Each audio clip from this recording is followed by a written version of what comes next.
Dan di sini teman-teman, sekarang kita udah masuk ke fase pengetesan off-road ini di Pagedangan. Ya. Dan tadi sih kita beberapa kali udah coba, Riz ya. Jadi ada beberapa hal yang menjadi perhatian kita untuk dicoba. Yang dalam bayangan kita adalah off-road yang masih casual.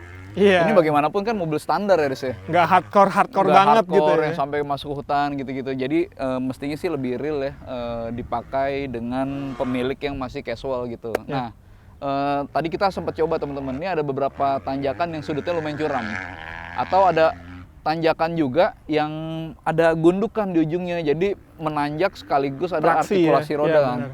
Nah, jadi gini, kalau ini teman-teman, sistemnya sebenarnya pinter ya, Riz ya. Pinter. Tadi karena for low-nya itu ada mode-modenya kan. Ada sand, gravel, mud gitu ya. Tadi Nah. sempat di mode apa? Sempet di Gravel ya di semuanya gue coba gitu ya, tapi memang kalau di sini gravel yang paling pas.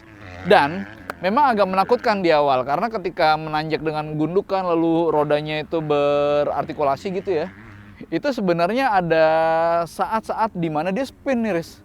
Kehilangan traksi rodanya. Kehilangan traksi, sehingga itu jujur bagi awam gitu ya mungkin agak menakutkan. Karena mobilnya sempat ketahan sempat gitu ya. ketahan. Dan padahal sebenarnya yang perlu dilakukan tinggallah injek gas aja terus stabil. Iya. Lalu kemudian sistem akan memberikan tenaga dan torsi ke roda yang dapat grip. Ya. Gitu ya, roda yang dapat traksi ya. Lalu dia di tanjakan yang tadi itu fine semua. Di obstacle yang ini semua nih selama belum ada air gitu fine semua. Di sisi lain Fortuner gimana Bang Rais? Jadi Fortuner karena dia punya kelebihan locker di gardan belakang. Dia nggak ada mode berkendara off-road. Nggak ada, dia nggak ada tuh yang namanya mud, sand gitu ya, gravel. Tapi dia punya senjata locker itu yang ngebuat roda belakang yang kanan kiri itu bergerak secara bersamaan. Makanya ketika tadi meskipun bannya artikulasi gitu ya enteng aja, kayak nggak ada apa ya, effortless banget lah pokoknya pas tanjak tadi. Bagi kami si Fortuner ini dua-duanya bisa menangani obstacle ya, tapi bagi kami Fortuner seperti lebih mudah. Lalu kami tadi coba di turunan yang gundukannya lebih ekstrim lagi, dan keduanya sih fine lah untuk artikulasi rodanya, jangkauan dari travel suspensinya untuk mendapatkan grip gitu nggak ada masalah gitu. Tapi sekali lagi teman-teman ya, ini bukan off-road yang hardcore, bukan hutan lebat. Udah gitu juga tadi yang kita nyobain downhill control ya, karena dua-duanya udah punya fitur itu. Jadi ya kita sambil turunan udah ada sistem yang ngebantu untuk ngerem, jadi kita nggak perlu ngerem lagi tuh. Cuma si Pajero Sport lebih halus, Riz, ketika dikontrol oleh itu downhill itu. Iya sih emangnya. Ya mungkin punya kelebihan masing-masing, tapi setidaknya dua mobil ini punya fitur itu gitu kan. Penasaran pengen yang air-air atau mau kita coba dulu low gear-nya kayak gimana? Nah, low gear. Jadi kita bakal kayak drag race gitu kali ya. Tapi pelan-pelanan. Pelan-pelanan. Siapa yang paling pelan justru paling bagus ya. Sikat. Oke.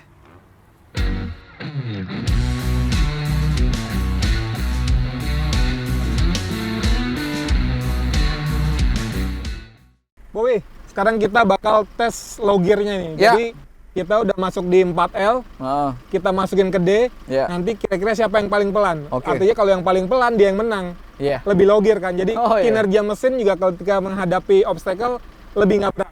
Dan kita cuma lepas gas doang nih ya, nggak ngegas, nggak ngerem. 3, 2, 1, lepas rem ya. Iya. Oke. 3, 2, 1.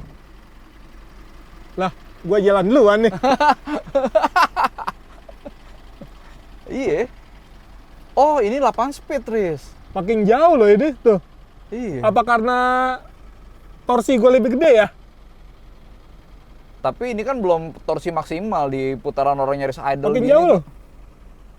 Tapi intinya teman-teman udah kebayang lah kalau low gear nih yang lebih low nih. Jalannya lebih pelan teman-teman.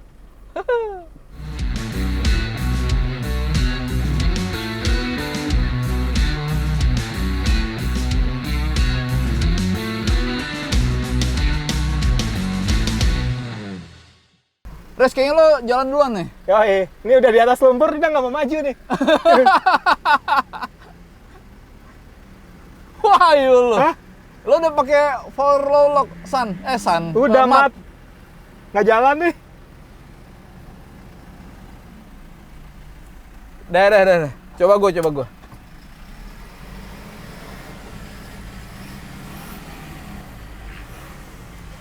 Wah, wah, wah, wah. Tuh, nah ini nih. Ini ternyata nih.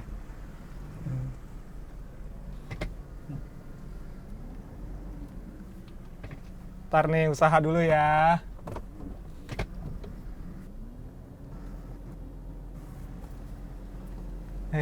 Bisa juga ternyata.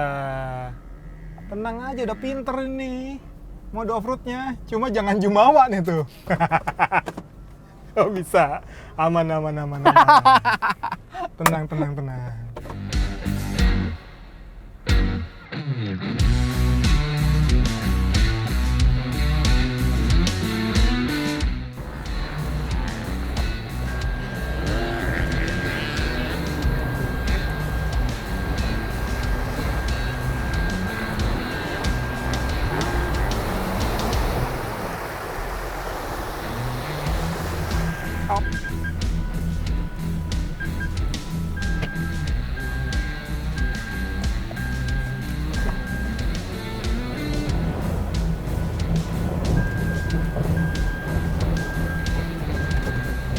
Asik banget teman-teman.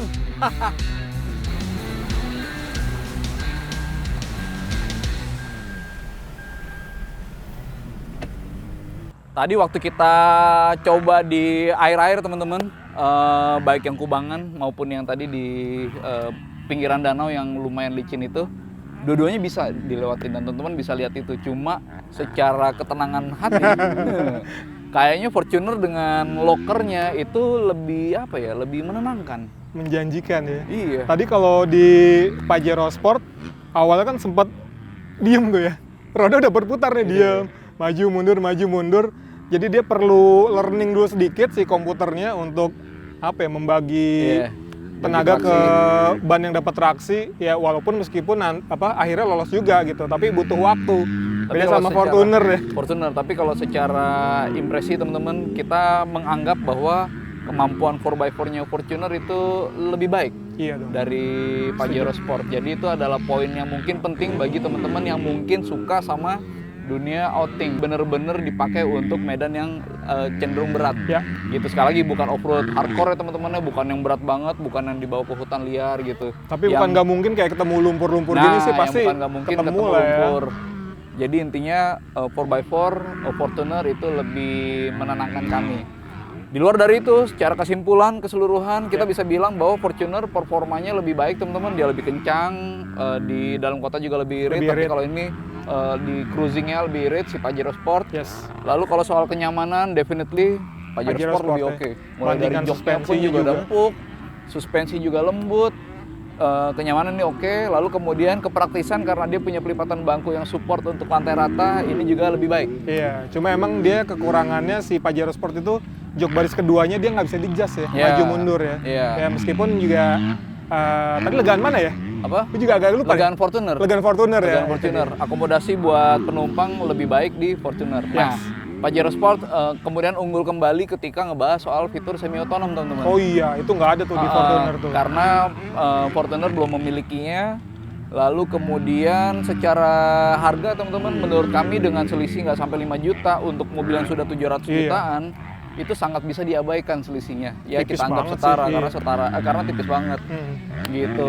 Tinggal menurut kami teman-teman, ini adalah mobil yang benar, kayak SUV 7 penumpang, 4x4, fiturnya juga lumayan gitu ya. Punya dua karakter yang berbeda.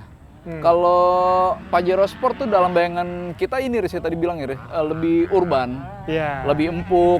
Kalau jalannya road trip lebih ketemu aspal, lalu udah gitu fitur-fiturnya juga mendukung untuk perjalanan di aspal gitu ya. Itu lebih menjanjikan. Lalu kemudian sedikit banyak atau sedikit ketemu tempat camping ground yang aksesnya lumayan berat, mungkin Pajero Sport oke.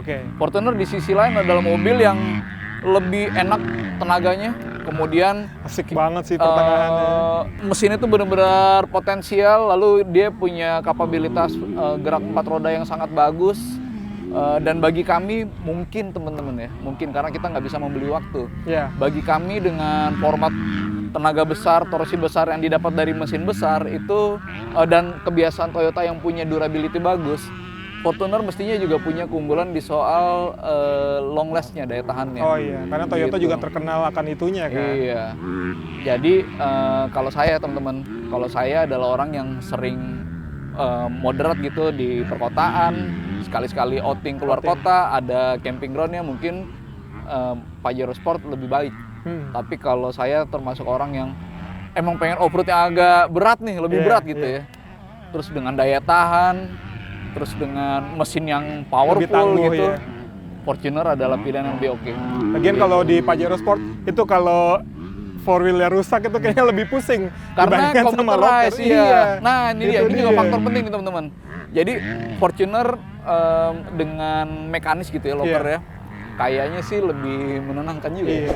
Dan kayak lebih tough gitu ya. Sebenarnya sama kalau computerized gitu kan mengandalkan sensor kan pasti kan. Dan kalau itu udah susah sih, udah rusak. Kalau rusak. Nah, tapi di sisi lain selama semuanya berjalan normal, pilihan-pilihan gerak 4 roda, ada Sen, ada Mat, ada Rock gitu yang ada di Pajero Sport itu sih lebih apa ya? Lebih membantu bagi pengemudi yang awam. Tinggal switch aja kan. Gitu. Jadi semua pilihan ada plus minusnya. Itu dulu dari kami teman-teman. Terima kasih sudah menonton dan sampai ketemu di video berikutnya.